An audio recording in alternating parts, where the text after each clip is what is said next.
VIP मुभमेन्टले कहिलेकाहीँ सुरक्षाकर्मीहरूलाई अर्को एउटा चुनौती सृजना गर्दछ। मेरो कोसिस रहनेछ कुनै अत्यावश्यक हुँदा बाहेक म फिल्डमा आफू जाने छैन, बरु आफ्नो सरकारलाई प्रभावकारी रूपमा काम गराउनमा मेरो भूमिका रहनेछ।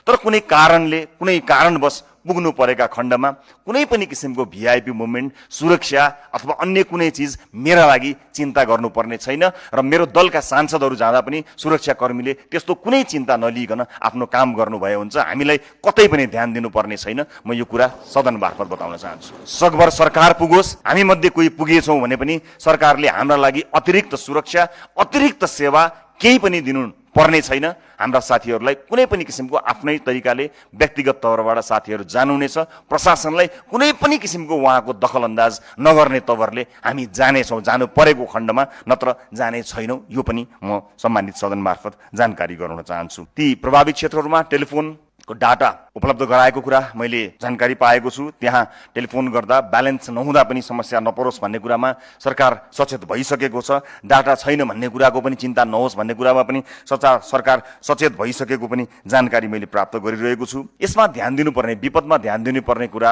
एउटा थोरै मेरो सामान्य अनुभवका आधारमा यहाँ बताउन चाहन्छु कि यो आवाज सम्बन्धित निकायसम्म अवश्य पनि पुग्नेछ कि जब विपद पर्छ त्यतिखेर सबैभन्दा अप्ठ्यारो सीमान्तकृत वर्गलाई पर्दछ। अझ माइनोरिटीलाई यसले निकै ठुलो समस्या पार्दछ।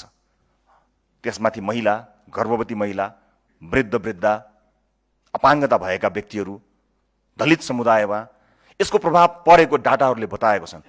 किनकि राज्यको पहुँच नहुँदा, गरिबीमा बस्नु पर्दा त्यसका आफ्नै चुनौतीहरू छन्। ती चुनौतीहरूले विपदमा पनि सबैभन्दा बढी प्रभाव त्यही सीमान्तकृत वर्गलाई, त्यही माइनोरिटीलाई पर्ने गरेको छ। अझ बढी मैले अघि भने जस्ता वर्गलाई असाध्यै धेरै अप्ठ्यारो परेको हुन्छ।